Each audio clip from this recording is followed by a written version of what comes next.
In the last section, we put together a little program that declared an English bot and a Spanish bot.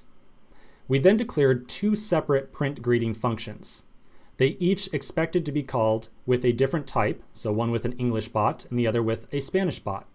But then the actual implementation or the code inside each of those functions appeared to be really similar in nature. The only difference between them, as a matter of fact, was the fact that they had a different argument type. And so to me, I really get the feeling that it would be nice to somehow reuse this function for both of the different types. So we're now going to do a little bit of a refactor to this file to make use of interfaces to reduce these two separate print greeting functions down into just one. So we're going to approach this by just doing the refactor straight out. So we're just going to do the entire refactor. It's only going to be a couple of lines. And then we'll sit down and talk about exactly what changes we made to the program. So let's get to it. We're just going to go right through the refactor right away. I'm going to first start off by finding both of our print greeting functions. So here's the two of them right here. I'm going to highlight both of them and just delete them entirely. Next, I'm going to find the print greeting call where we commented out with the Spanish bot right here, and I'm going to uncomment this line. Okay, so now back to kind of like square one here. So now at this point, we're going to start adding some new code. Here's where the new stuff is going to come in. I'm going to scroll up to the top of the file, and right above our two existing type declarations, I'm going to add a third type. So right above those two, I'm going to say type bot is going to be an interface. I'll then place two curly braces. I'm going to say get greeting. I'll put down my parentheses like so, and then I'm going to put down this string type. So take special note of this thing. We've got get greeting and then parentheses and then the word string. So there's no commas in here, no colons, nothing like that. Now one more change. Underneath our main function, I'm going to redeclare that print greeting function that we just deleted. So this time we're going to say func print greeting. This is going to be called with a value that we'll call b and a type of bot. And then inside the function body, we'll call format.println and we'll call b.getGreeting. And we'll make sure that we put down some parentheses right after the getGreeting function. Okay, so now without saying a single word about what's going on inside this file, I'm going to save it. I'm going to scroll up to the top. I'm going to make sure I don't have any errors, so no red squigglies anywhere. I'll go down to the bottom. Yep, looks like we're all good to go. So I'm now going to flip over to the terminal and run the program and just make sure that it actually runs the way we expect. So I'll change on over to my terminal. I'm going to change into my interfaces directory. So that's where we just created this new project. And then I'm going to run that main.go file. So we'll say go run main.go. And then when I do so, you'll see the text, hi there, and hola appear on the screen. So it definitely appears like we were able to condense down the print greeting function to just one single implementation.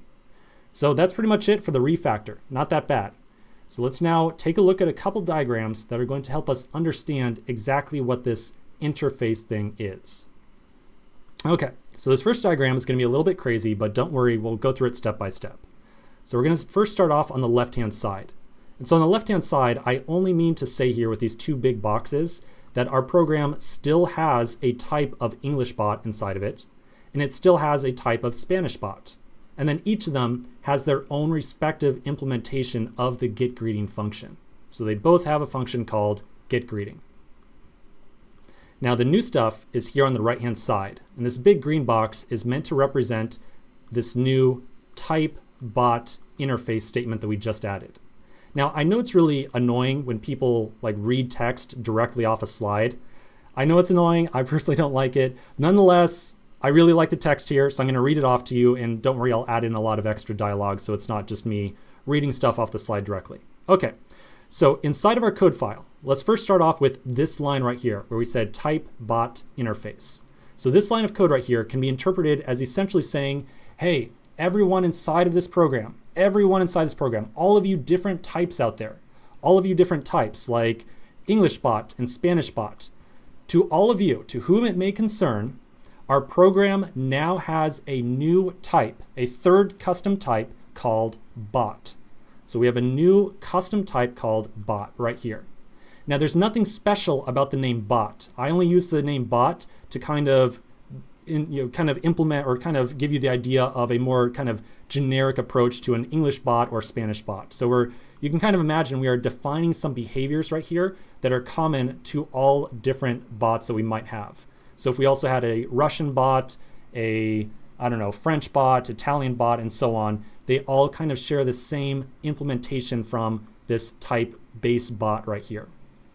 So to all these custom types, just know, to whom it may concern, there's a new custom type called bot. And then inside the definition of this custom type, we said, if you are a type in this program with a function called getGreeting, and you return a type of string, then you are now also an honorary member of type bot. And so we go and look at English bot, we look at Spanish bot, and both of them have a function called getGreeting, and they both return a string. So that's what this block inside the interface statement right here is doing. It says, if there is any other type inside of our program that has a function called getGreeting associated with it that returns a string, then that type is also an honorary, kind of like promoted automatically to also being something of type bot. So we can now imagine that English bot and Spanish bot are now also of type bot. So now let's keep on going here. Now the last step here is to say, now that you, Spanish bot and English bot, now that you are an honorary member of type bot, you can now also call this function called printGreeting. And so that was the last thing we put together. We put together the new function called printGreeting that accepted something of type bot. So in total, and hopefully this is starting to make a little bit of sense here, because we said that any type inside of our program that implements a function called getGreeting that returns a string, and that's true of both English bot and Spanish bots, and we did that right here. So here's getGreeting, and they both return a string. Both of those bots, both English and Spanish bot, are now honorary members. So we're just kind of like promoted automatically. They are now included as type bot. And so now any value of type English bot or Spanish bot, we can now take those values and pass them off to functions of type bot as well. And so that's exactly what happened here when we called printGreeting. PrintGreeting says very clearly, hey, I only accept values of type bot. Now we passed in English bot and Spanish bot to them, but English bot and Spanish bot are also honorary or kind of like pretend members of type bot. And so Go said, oh, you're passing in an English bot. Well, English bot satisfies the bot interface. So you know what? Even though it's a different type, no problem, come on in. And so English bot was accepted into printGreeting with no issue. And the same thing with Spanish bot as well.